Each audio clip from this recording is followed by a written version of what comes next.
اعوذ باللہ من الشیطان الرجیم بسم اللہ الرحمن الرحیم ان اللہ و ملائکتہ یصلون علی النبی یا ایھا الذین آمنوا صلوا علیہ وسلموا تسلیما اللہم صلی علی محمد و علی محمد۔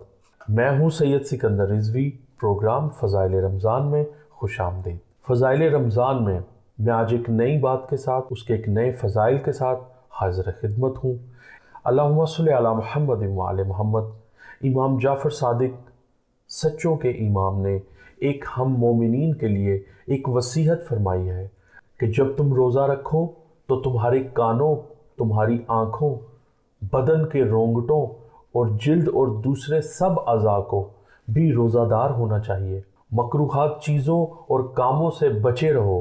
پھر امام فرماتے ہیں تمہارا روزہ دار ہونے کا دن اس طرح کا نہ ہو جیسے تمہارا روزہ دار نہ ہونے کا دن تھا، یعنی فرق ہو، روزہ دار ہو تو پھر کیسے رہو، اور اگر تمہارا روزہ نہیں ہے پھر تمہارا دن کس طرح کا گزرنا چاہیے۔ میرے امام فرماتے ہیں کہ روزہ صرف کھانے پینے سے رکنے تک کا نہیں ہے، بلکہ حالت روزہ میں اپنی زبانوں کو جھوٹ سے اور آنکھوں کو حرام سے دور رکھو۔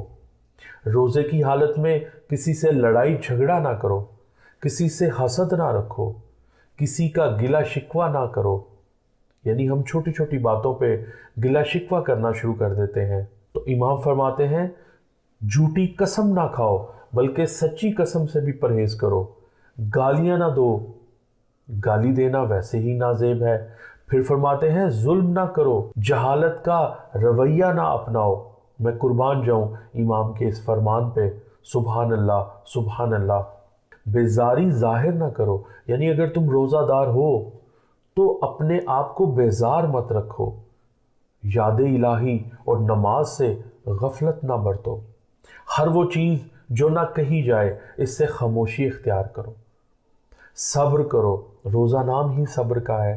سچی بات کہو، برے آدمیوں سے الگ رہو، یعنی جو تمہیں لگے کہ جن لوگوں کی صحبت بری ہے ان لوگوں سے محفوظ رہو۔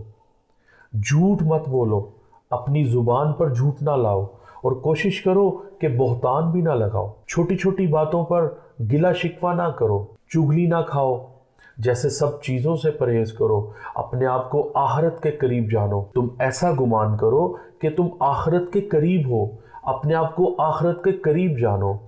حضرت قائم آل محمد کے ظہور کے انتظار میں رہو، آخرت کے ثواب کی امید رکھو، آخرت کے لیے اچھے اعمال کا ذخیرہ تیار کرو۔ تمہیں خدا کے خوف میں اس طرح عاجز و خوار رہنا چاہیے جیسے وہ غلام کے جو اپنے آقا سے ڈرتا ہے، اس کا دل رکا ہوا اور جسم سہما ہوا ہونا چاہیے۔ خدا کے عذاب سے ڈرو، خدا کے عذاب سے ڈرو، اس کی رحمت کی امید رکھو، اللہ رب العزت کی رحمت کی امید رکھو۔ اے روزہ دارو، تمہارے دل عیبوں سے، تمہارے باطن مکر و فریب سے اور تمہارے بدن آلودگیوں سے پاک ہونے چاہیے۔ اللہ کے سوا دوسرے خداؤں سے بیزاری اختیار کرو، اور روزے کی حالت میں اپنی محبت اور نصرت کو اللہ کے لیے خالص کر دو۔ ہر چیز ترک کر دو جس سے خدا نے ظاہر اور باطن میں روکا ہے۔ سبحان اللہ۔ پھر فرماتے ہیں خداوند قہار سے ظاہر و باطن میں ایسا خوف رکھو جو خوف رکھنے کا حق ہے، اور روزے کی حالت میں اپنے بدن اور روح خدا کے حوالے کر دو۔ اپنے دل کو اس طرح کی محبت اور یاد کے لیے یکسو کر لو، اپنی یکسوئی اتنی بڑھا لو کہ صرف تمہیں یہ لگے کہ میں اپنے خدا کے سامنے پیش ہوں، اور اپنے جسم کو بھی اس چیز کے لیے تیار کر لو جس کا خدا نے حکم دیا ہے۔ اگر تم ان سب چیزوں پر عمل کر لو جو روزے داروں کے لیے مناسب ہیں تو پھر تم نے خدا کی فرمائشوں پر عمل کیا ہے۔ جن چیزوں کا میں نے تذکرہ کیا ہے اگر ان میں سے کچھ کم کر دو گے تو تمہارے ثواب اور فضیلت میں کمی آ جائے گی۔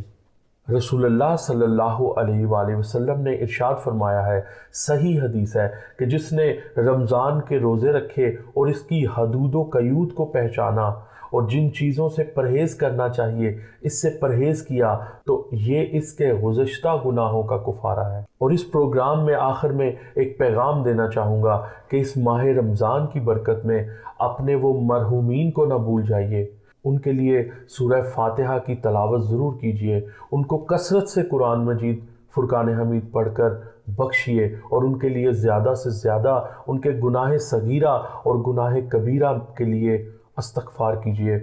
اگلے پروگرام کے ساتھ انشاءاللہ جلد ملاقات ہوگی۔ والسلام۔